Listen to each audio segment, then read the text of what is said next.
Hey everybody, welcome back to Reach and Reverie. The cold front is here. This weekend is probably going to be the coldest day our area has seen, and I don't even know how long. So I woke up this morning and it was 21 degrees outside, and that is the warmest that it is going to be today, and it will continue to drop until it hits about 5 degrees Fahrenheit. This year we've already had at least 15 inches of snow, and today we're gonna get 6 more maybe. The snow should pick up and it should be blizzarding here in a few hours. So us having 35-mile-an-hour winds is not unusual for the place that we live. We live in a very windy place. We always on a daily basis usually have between 10 and 15-mile-an-hour winds somewhere in our town. But throughout the year, we regularly get winds up to 50 miles an hour, if not more, when weather comes through. But what's weird and what's crazy and a little scary this weekend is that the temperature is going to drop from 21 degrees down to 5 degrees Fahrenheit by the afternoon. That's just in a few hours. And with this blizzard coming through, they're estimating wind chills as cold as negative 20 degrees Fahrenheit today. That's really cold for where we live. Our winter times typically only get down into the low 20s, and it is very, very cold whenever we get temperatures into the teens. So 15 degrees is typically the coldest that we will see in a winter. If it gets down to 10, that was a really cold winter. Today we're getting down to 5 with a wind chill of negative 20 degrees Fahrenheit. That's cold. Already, the ground is frozen. I don't know if you can really see that, but the ground looks like it's frozen solid. Raised garden beds are frozen. These are the few winter plants that I didn't bring in this winter. Everything else I put into our guest bedroom to protect them from the cold, because I have not been raising cauliflower and broccoli and artichokes for 3 months to have them die this weekend. Was not gonna let that happen. Here are my winter veggies safely nestled in to our guest bedroom. Tried to put them by a window so they'd get some natural light, but at least they should be able to survive this insane cold snap that we're having. I also went ahead and moved all of my cactus into the greenhouse that I was planning on starting my seeds in this weekend. I am not starting seeds this weekend, by the way. We will postpone it to next weekend, and hopefully next weekend will be a lot warmer than this weekend. Look at this, everything is just frozen. I think pine trees dusted with frost are one of the most beautiful things. Isn't that really beautiful? All right, let's go check on our chickens. Hey girls! Yesterday it was a little slick and icy, and one of the chickens was running out and she slipped on the ice, and she was fine. She didn't even fall over. She just slid a little bit. I thought that was the funniest thing, watching a chicken slide on the ice. Hey girls! Y'all like this ice on the ground, huh? Look at them eating it. What is this? It tastes like water. Dua's looking really good with her new feathers that she grew in. Dua right here, she's our chicken that molted when we had our last big snowstorm where we got the 12 inches. So she was molting through our last freeze. This time she has a nice new coat of feathers on, and she's actually out here with the other girls. The last time we had really cold winter weather, she stayed in the chicken coop and would not come out of the chicken run the whole time. So that really shows you, now that she's done with her molt, she's integrated back into the flock. Chickens actually do really well in cool weather. They do better in cooler weather than they do in hot weather. You can see right now it's about 20 degrees outside, and they are not bothered by the cold. As long as they have access to areas that are dry, well ventilated but free of drafts, and they can get areas where they're out of the heavy high winds, then they should do okay as long as you provide them with things that they can get up off the ground and stay dry, stay insulated.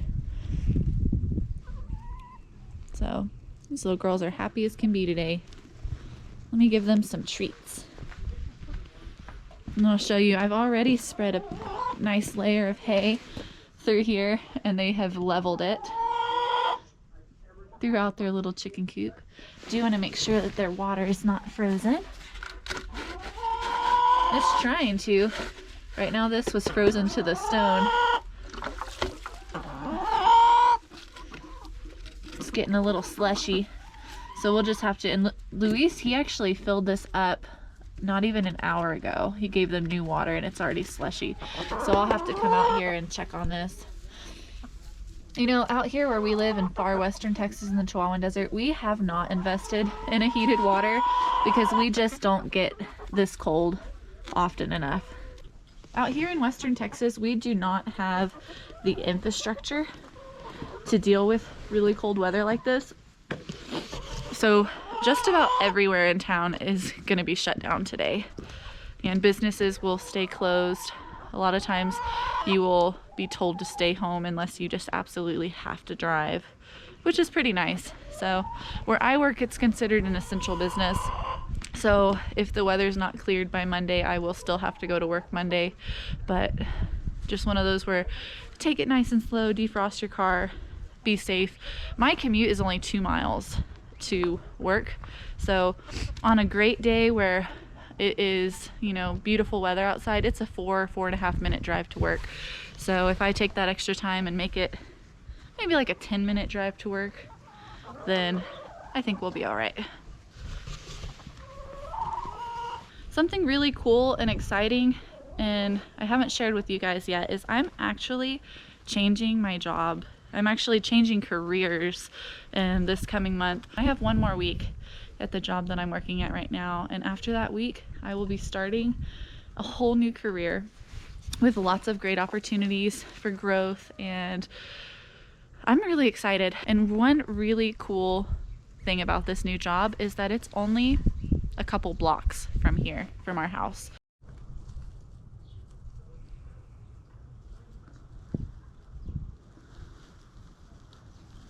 I've put in my notice and I have 1 week left at my current job, which is going to be really bittersweet. Like, I love the people that I work with at my job. I love the opportunity to help people, and I like that in the job I'm at now, I see so many people and so many locals, and I feel like I've had built connections and relationships and friendships and, you know, just a lot of valued time with the customers that we work with. So I feel like it's going to be really hard not seeing those customers anymore.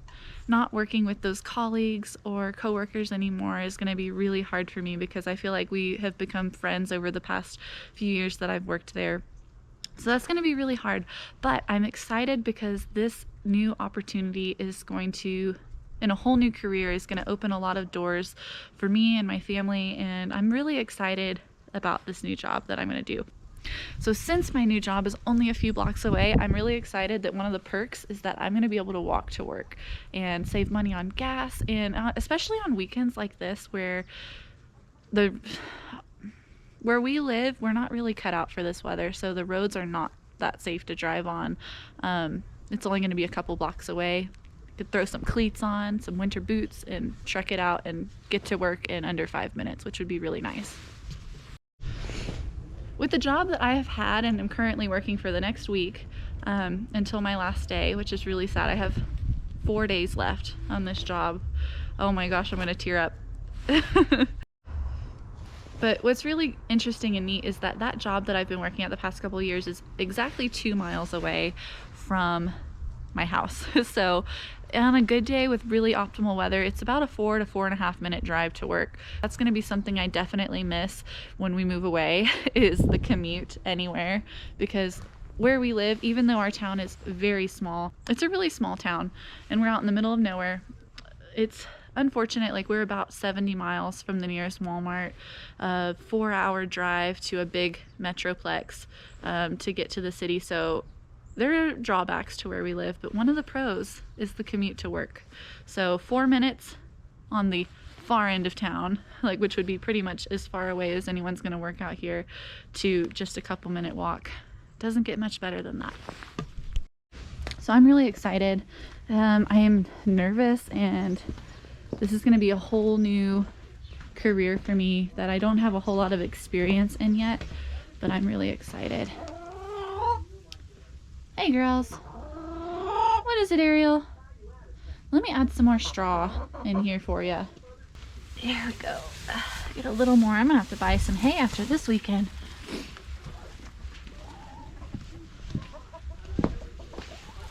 Are you guys coming back in because the snow's picking up? And then I'm gonna go ahead and stop with this one. And I'll start giving them some of the coop bedding that we have over here.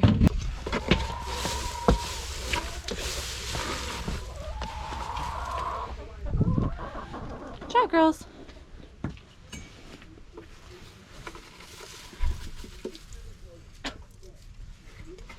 Now, whenever I throw bedding in here, I typically just throw it in this section, like it's the most shelter from the elements. And what's funny is these girls, they find a way and they end up scratching it evenly throughout their run. I usually just put it over here so that they have the opportunity to have areas that are dirt so that they can dust bathe when the weather's bad. But these funny girls, they are natural levelers. And so if you throw a huge pile, like I had a huge pile of hay in here, they just evenly spread it out throughout their little chicken run.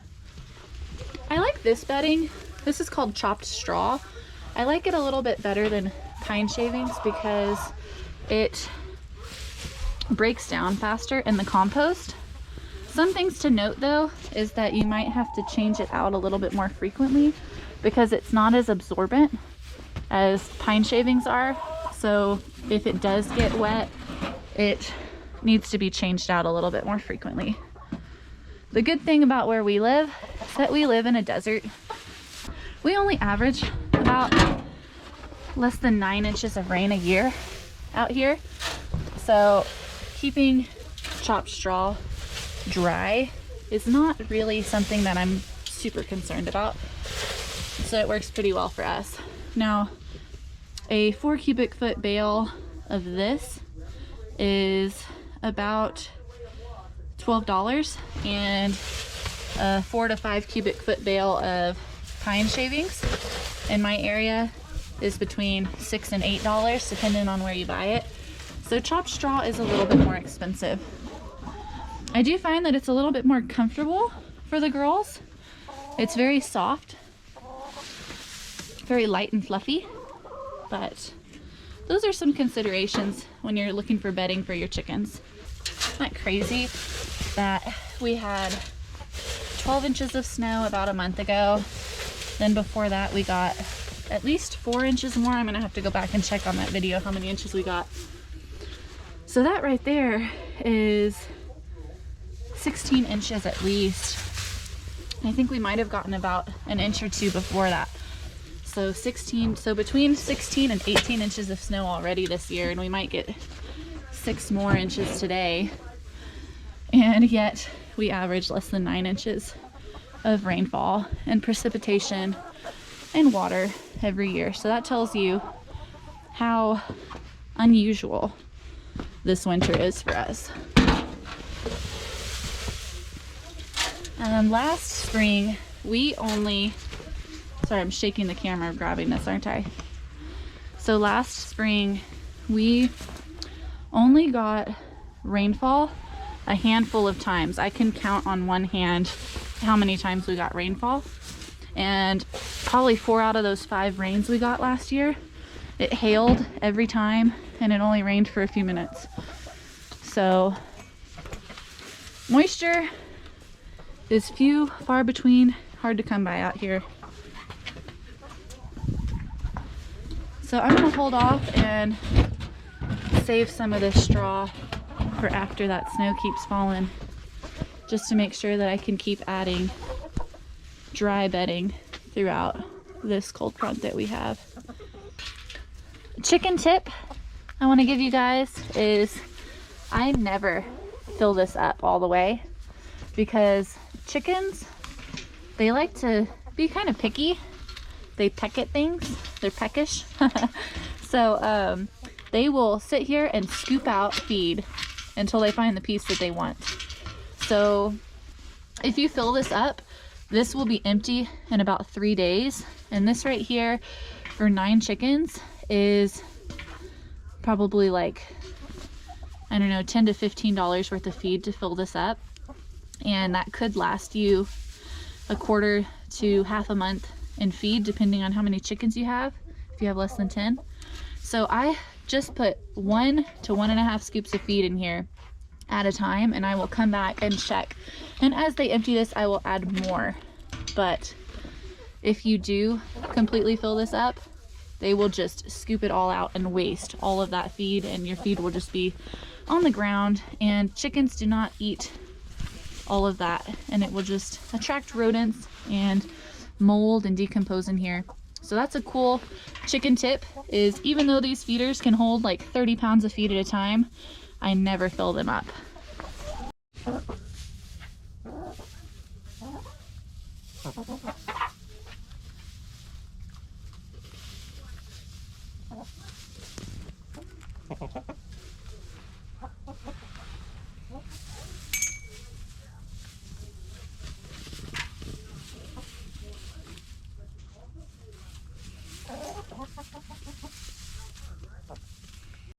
All right, so I've decided, after going back and forth, I'm gonna go ahead and leave this door open for 30 minutes, and then I'll come back out and check and make sure that everybody's fine.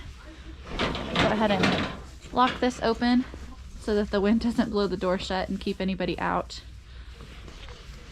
And we'll come back and check on them in just a little bit. I did cover up some of my perennials. Like I have a yarrow patch right here, and then I have some sage, the serious blue sage under here. I didn't have a thing to cover this one with, so I'm gonna see with an experiment. I have one here and one there, and we'll see if one or both survive. Well, I'm gonna go inside and get warmed up. As soon as I said go inside, Dyson runs to the door. I'm gonna go inside and get warmed up, and I will catch up with you guys in a couple hours and share with you how this weather unfolds. Dyson, are you ready to go inside? You ready to go inside? You don't like the cold very much, do you, buddy? You don't like the cold very much at all.